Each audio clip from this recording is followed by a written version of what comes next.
Hey guys, it's me again. New year, new theme, new stuff going on. Gonna try to still put up some good content for you. Hopefully, do so on a lot more regular basis. But uh, hope you guys like the new branding. It was a brainchild of mine as a veteran myself. I really did thought it would be kind of fun to go with this theme. So we're branding ourselves as the Chicago Bears War Room Report, and I'll kind of be playing with that theme and kind of working with it and going off it. So I hope you'll continue to tune in and hang with us here. Today, we're going to be looking at and breaking down the West Coast offense. As the Bears are looking for a new offensive coordinator, one of the things that I'm finding is that people don't understand what the Bears are looking for and what type of people fit and don't fit that system. So I thought I'd give you a primer on what the West Coast offense is, where it comes from, how it's developed, so that you can kind of begin to see the type of quarterback that we're looking for to fit this system in order to make things work. So the West Coast system goes back to the San Francisco 49ers with Bill Walsh. It really goes back a little earlier than that, but I'm not going to split hairs or take you into a whole bunch of, college football stuff, and we could be here for hours. And Bill Walsh's basic premise was that you could use the short passing game as an extension of the running game. If your running game got you 3 to 4 yards per run, anywhere from 3.5 to 4 yards per carry, which wasn't unheard of at that time, then you could use quick passes like slants and hitches and ins in order to duplicate that in the passing game. The key was not how you got those yards, it was that you consistently got 3 to 4 yards every single play, keeping you ahead of the chains. So we're going to go ahead and look at some basic concepts of the West Coast offense. Now, were you going to use the formation that was most commonly used by Walsh, which is the I? Yes, he used the split backs, which is absolutely not used in the NFL anymore. And he used a few other formations, such as the wing T and the power I formations. Again, those aren't used in the NFL anymore. So we're going to stick with something that you do still see sometimes in the NFL, so that we can make the understanding easier for you with what the West Coast system is really predicated upon. Back in the 80s, this would have been Jerry Rice, Joe Montana. This would have been um, Roger Roger Craig at halfback, and that would have been Tom Rathman over here at fullback. You had a really a cadre of great players for San Francisco that were able to pull off this scheme. So the basic premise here is that using the space here and here, and then the flats here and here, you could essentially run a passing game as an extension of your running attack. So basics of the West Coast offense would be this here. Here's your receiver. Again, this would have been Jerry Rice. He's going to come hard at the inside shoulder of the cornerback, causing him to freeze up and then violently cut towards the inside on an in-breaking slant. Quarterback would literally just take one, two, maybe 3 steps, turn and fire. It was a very quick play. 1, 2, go. You weren't trying to get massive amounts of yards. You were literally just trying to stay ahead of the sticks. It would evolve later on in Walsh's tenure into more of that pace and space that we're going to talk about later as the offense has evolved. But this is where the concept comes from. The basic concept of the West Coast offense is that you can use the short, quick passing game as an extension of your running game. One of the ways that Walsh made this difficult for defenses was he would replace the wide receiver with the halfback. So you have the slant. Let's say that corner goes hard over and that linebacker comes out because they know they're playing the 49ers. They know they use this West Coast scheme. So the inside linebacker is going to crash down really hard and get right into this passing lane and start looking for the ball. And this cornerback's going to go right over the top. He would run the halfback out. So now if that outside linebacker stops here and he's going to make it his point to take away that slant, you've got the halfback who gets outside of him and basically replaces him as an extension of that running game. Get you 3 to 4 yards, maybe more. but that's the idea here. You put that outside linebacker into a conflict where if he's going to undercut that route and he's going to make it happen, then you can run that running back underneath him, and it really puts him into a difficult position.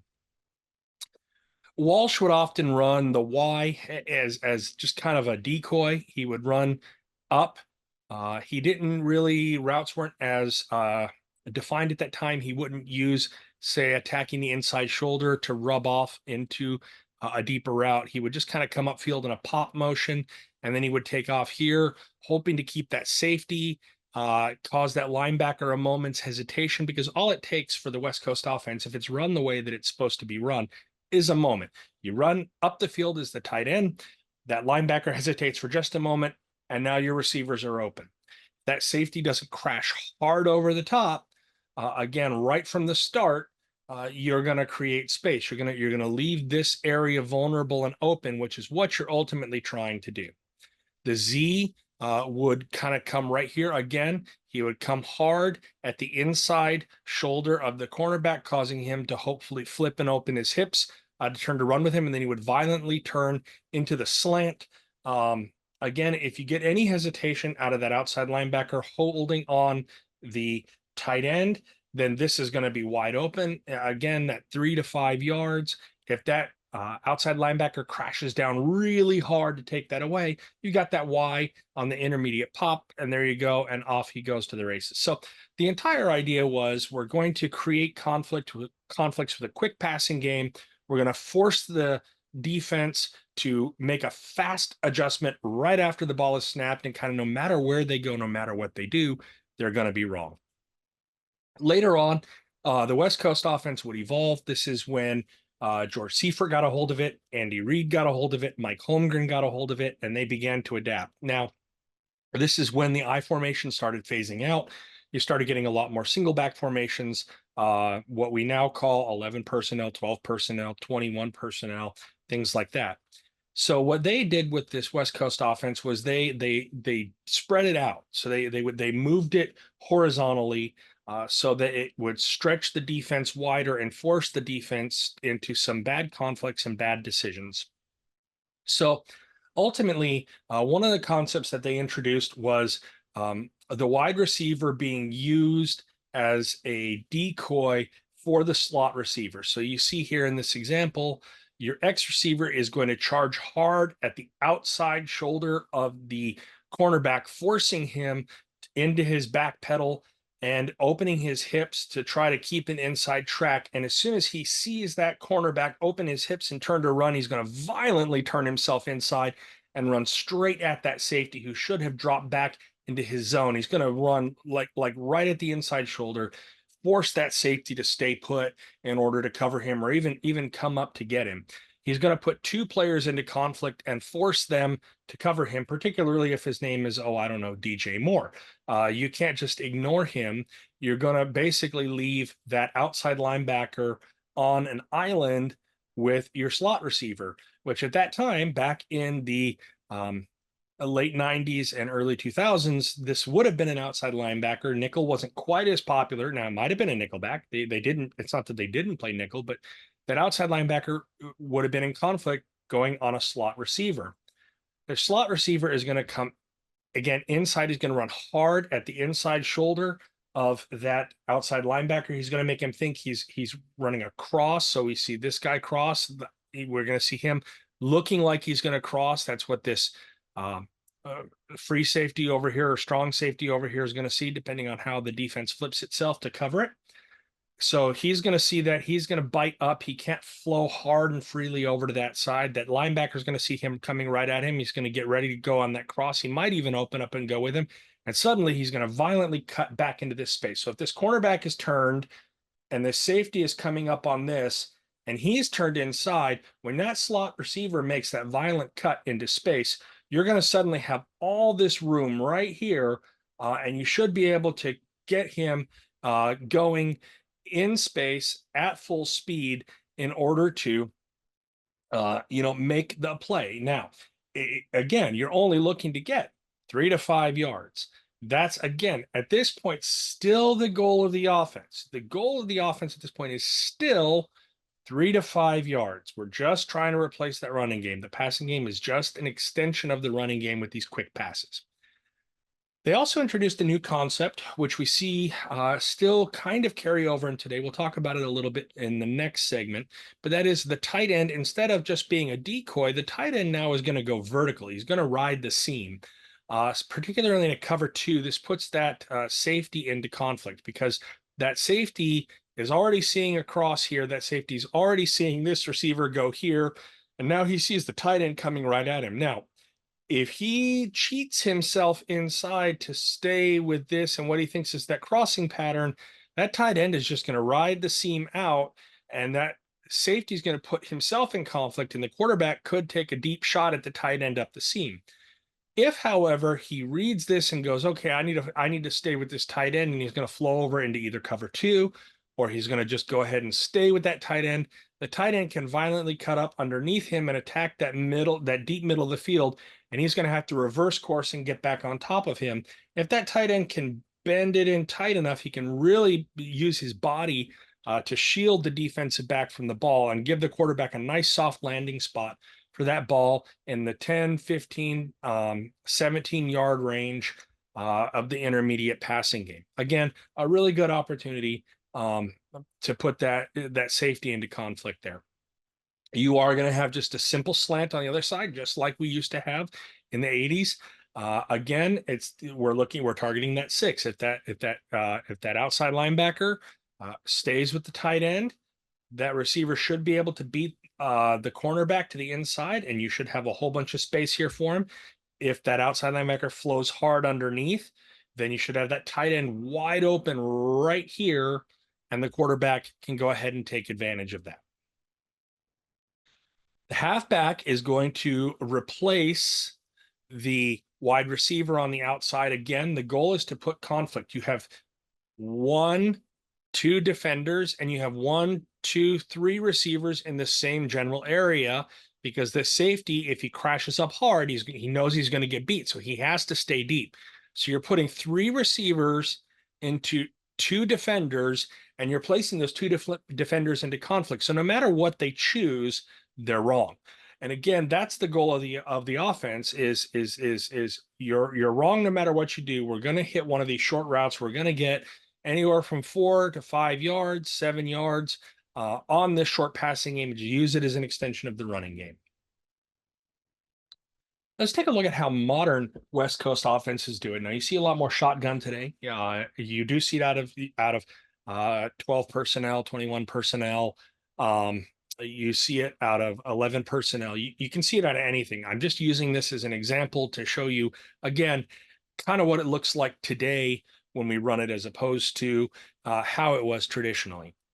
So again, we're going to look at the X. Now, the X in today's game is much more of a vertical player who's going to clear space for the other players on the offense. So here, what you'll see very commonly in a West Coast clearing is he's going to come up. Now, if you hear alert, alert, that means we're seeing the safety cheat over, or we're seeing this cornerback maybe cheat inside or outside really hard, and the X is being alerted that he's going to go on that go route. Now, here's the other thing is that with that go route, he could choose to do that on his own, and we're going to talk about that in a second. But that is when you would see that turn vertical. It's not written that way, it's not drawn that way in the playbook, but it is a possibility based on what we see from the defense. So the X is going to come really hard towards the inside shoulder of this cornerback. He's going to force that cornerback to turn.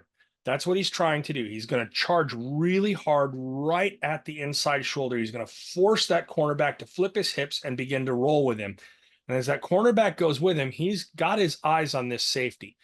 If the safety's flowing out into cover 2, he's going to turn hard at about 10, 15 yards, depending on how the play is drawn up, and he's going to come across the middle.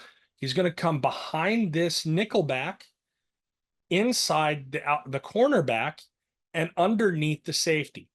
If that safety stays in the middle, rolls into a cover 3, he's going to turn it vertical, and he's going to create a one-on-one opportunity with that cornerback, who's now theoretically in the trailing position. Your quarterback can go really far out there, kind of throw that ball deep downfield for him and give him an opportunity to make a play on that ball. That's the influence of Shanahan.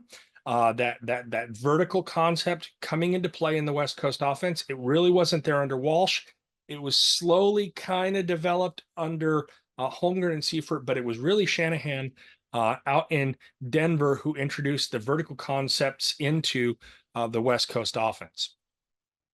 Now, again, because it's the West Coast offense and we're in this pace in space, and I'm going to talk about that in a second and kind of define that for you. We're trying to put our fastest players into spaces where they can use their speed in order to put the defenders into conflict and or beat them to the ball. So this slot is going to come in again, hard charging right at the inside of the nickelback. We're hoping to get him to flip this way. We're hoping to get his hips to open as if he's going to turn to run down this side of the field. And as soon as we see his hips begin to open, the slot is going to violently turn outside. So we're now putting this cornerback in conflict. If he's in cover two, easy peasy. He's going to take here. He's going to settle here. We're targeting X on the deep in route, and we should have an easy completion. If he goes with the X receiver, then this slot should be able to, especially if he gets the nickel to open like we want, he should be able to cut in underneath him and have an easy completion out towards the sideline, out towards the numbers.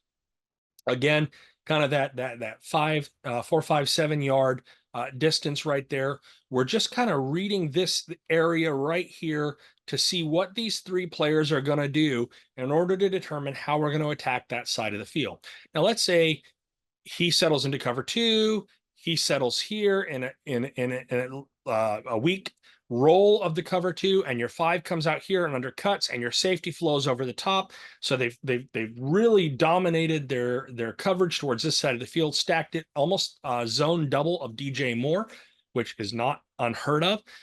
You do have other answers for that, and you'll come back on the other side. So one of the things they developed in order to combat that is this tight end here is no longer just a decoy, and he's no longer just a fly down the field and see if something's open. He's now running a legitimate route. He's going to go at about 7 to 8 yards and run an out. Again, we're hoping to get this would-be outside linebacker, now kind of a hybrid inside linebacker, into conflict. He's going to come in and he's going to come out. So we're watching this 6. The tight end is going to watch the 6. If he rolls in any way or comes out in any way, especially if it's pre-snap, that tight end knows he's going to change his route. He's going to come up here and he's going to attack the deep middle, kind of on an inner post route. If that 6 or outside linebacker stays here, kind of continues to have his responsibility here in the A gap for the run game, that tight end is going to come hard upfield, break outside. And you really, unless this safety is going to break on that route, which we'll talk about why that's a bad idea in a second. You should have a nice, easy open completion, again, at this 7 to 8 yard window here on the outside. Now let's talk about your Z. You're not running a double slant anymore, which was a kind of a staple of the West Coast throughout the years. Here, you've only got one slant, and you're reading that slant, but you have a slower developing route on the backside. So you're reading through 1 to 2 to 3 to 4. And really, when we're looking at 4, if we get all the way to our 4th read, we're reading this strong safety. Has he crashed down on the tight end? If so, we're going to target this outside zone. The cornerback should have already opened. He's in a trail position. And now we're going to cut up underneath him and force him to really sideline himself out. We're going to put the ball right here-ish, and we're going to let the receiver run under it and go. If he drops back into the deep half and really decides to take that, and the cornerback settles here, that tight end is just going to bend his route out behind, and you should have a nice open space right here behind that cornerback. If the cornerback turns and goes and the safety goes, you have a nice tight end opening right here. But what if this Z is covered by the safety and 11 comes down and takes the tight end? Well, I'm so glad you asked. One of the things that we do in the modern West Coast offense is we're going to run the halfback up underneath in order to replace. So if the 11 takes the tight end and the 2 takes the receiver on the out, then you have the halfback here. So he's already flowing inside to take that tight end. Now you hit the halfback turn up again. The goal is only 3 to 5 yards. If you can get 3 to 5 yards out of the play, stay ahead of the sticks, keep yourself going in rhythm, in time, moving forward, just moving the chains, moving the chains, moving the chains. That's the goal of this offense. So, one of the things that you have to understand about this West Coast concept is it is critical to read it before the snap, know where those windows are going to develop, know what player is running into it, and hit them.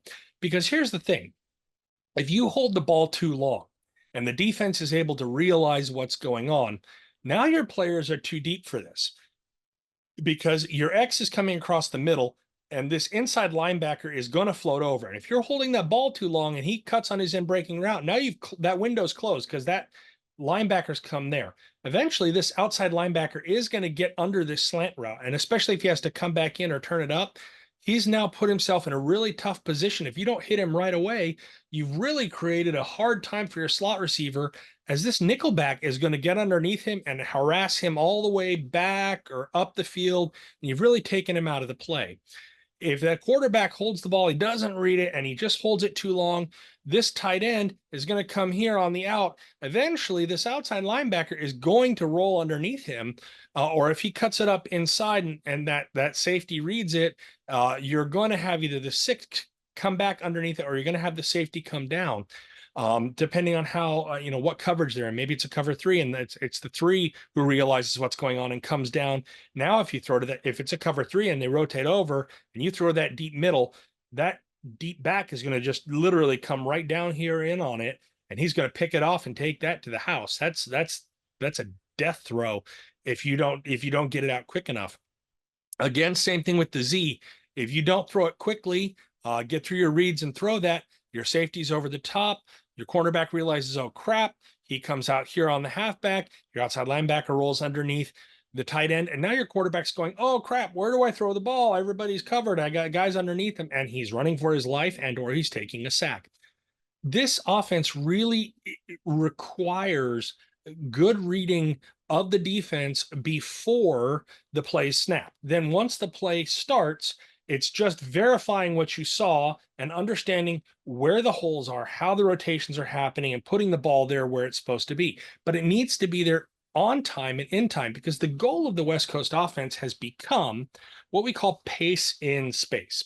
Now, pace in space means I'm going to use my faster players, my better athletes, in order to allow them to use their skills to gain yards. So here we have usually the slot receiver or joker, depending on your offensive terminology, is one of your fastest players on the team. Think Tariq Cohen, Tyreek Hill, just fast. And boom, he's gonna burn that nickelback. You're gonna hit him right here, is in full stride.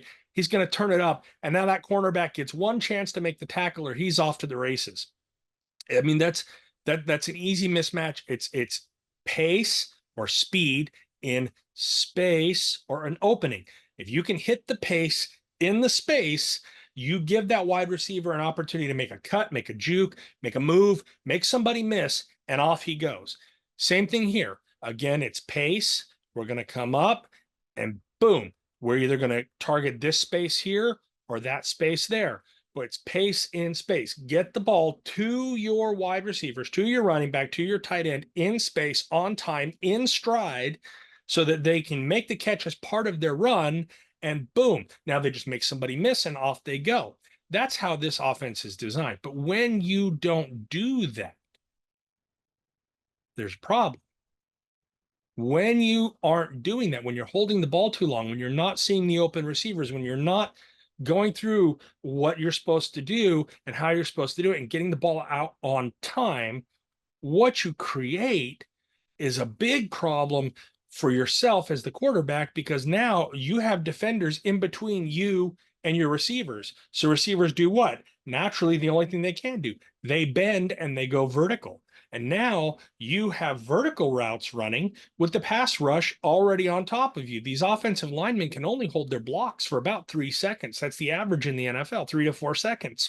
So if you're holding the ball 5, 6 seconds and these wide receivers have to turn themselves vertical, and now you're waiting for them to come open in a vertical hole where the play was never designed to be that, good luck. you're about to get absolutely eaten for lunch. The quarterback is going to get absolutely French fried, particularly if the defenders can stay in their lanes. So if we've got the edge, the defensive end can maintain edge integrity, and if your nose guard can maintain his rush lane, and if your defensive tackle can maintain his edge lane, your three technique can maintain his rush lane, and your defensive end can hold the edge here, and they can all stay disciplined. You have all of your interior and exterior running lanes covered up, and now your quarterback's in trouble with four guys bearing down on him, all in a controlled rush, and there's nowhere for him to go. Or Fields or whoever it is going to get absolutely, just gobbled up by the defense. So that's one of the things that we have to understand as the Bears are continuing to look for offensive coordinators who come from this West Coast style. They've interviewed Waldron from Seattle. They've interviewed Clint Kubiak from San Francisco. I would not be surprised if they start targeting people from the LA Rams, possibly even the Philadelphia Eagles. All of those run this same rough concept of pace in space. You could also look at KC, but I think the Bears have gone to that well a couple too many times. I'm not so sure they're gonna continue to raid them, but you never know. I mean, stranger things have happened. Andy Reid does this better than almost anyone, definitely anyone in the NFL today, and probably better than anyone in the NFL not named Steve Walsh. And even then, with how Andy Reid has made it his own, I don't know. Andy Reid is one of my coaching heroes, guys. So I'm not gonna lie. I'm not gonna speak against Coach God, but in essence, what this is really what you have going on. And so as we are looking at what we might have in terms of an offense and what we want for it, we have to find a person who has those anticipatory skills, who can come in and can read a defense well, can anticipate where the receivers are going to be open, can understand how we're going to target them, how we're going to do things, and get the ball out on time to where it goes, to who it needs to be, in stride, in space, and allow them to do their job. The quarterback in this offense is not the hero. The quarterback is the facilitator. When the quarterback attempts to be the hero, especially looking for the deep ball or the home run ball, there is a real problem here. The Shanahan offense does have that touchdown to check down mentality. But as anyone who studied the Shanahan offense will tell you, it's checked down 95% of the time. So if you can't see real quick, oh, this isn't touchdown, get the ball to somebody else. If you can't read that fast enough, you're going to continue to get eaten alive. And that is something that the Bears really have to consider with their next quarterback, is who is going to do this? Who is our guy going forward? Who is going to be able to anticipate these throws coming open, anticipate these receivers being open, and really, going ahead with what they need to do in order to be where they need to be, get the ball where it needs to be, on time, in space, in stride, so these receivers can do what they need to do in order to score touchdowns, which ultimately is the goal. Touchdowns win games. Again, defense doesn't win games. Defense prevents the other team from winning. If you want to win, you got to score. And field goals, they don't cut it. You got to score touchdowns, especially in today's league. You got to have receivers, running backs, quarterbacks, everybody together in the offense scoring touchdowns. And that's what we need to do. We need a quarterback who can operate this offense effectively, get the ball. If I've got a guy like DJ Moore and I've got a guy like Cole Kmet, look, I'm putting the ball in their hands every opportunity I get. I might be the most wonderful athlete in the world. I might be the most gifted athlete in the world. But you know what? I'm not already 8 to 10 yards downfield as fast as I can go, already in stride. If I can get the ball to those players in stride that far down the field and let them make somebody miss, it starts getting exciting. This offense can get really, really exciting, really, really quick when you have somebody who can identify a receiver, get the ball to them where they're running, and hit them right in the hands where they don't even have to slow down or break stride or come back and catch a ball behind them or reach out too far because it's in front of them, but just literally catch the ball on the run, tuck it, and go. and all of a sudden you've got defenders trailing and that guy's off to the races, and suddenly you've got Jordy Nelson, uh as he is going against Chris Conti. And we all, if you've been a Bears fan long enough, you know exactly what I'm talking about with that one. So anyway, guys, I appreciate your time. I hope this was informative. I hope this was helpful. As we look at for an offensive coordinator, hopefully you'll have a little more understanding of what we're looking for and how we're doing this. And that's what I'm trying to do. Anyway, thanks for your time. It was very good to get to chat with y'all. I hope y'all have a wonderful day.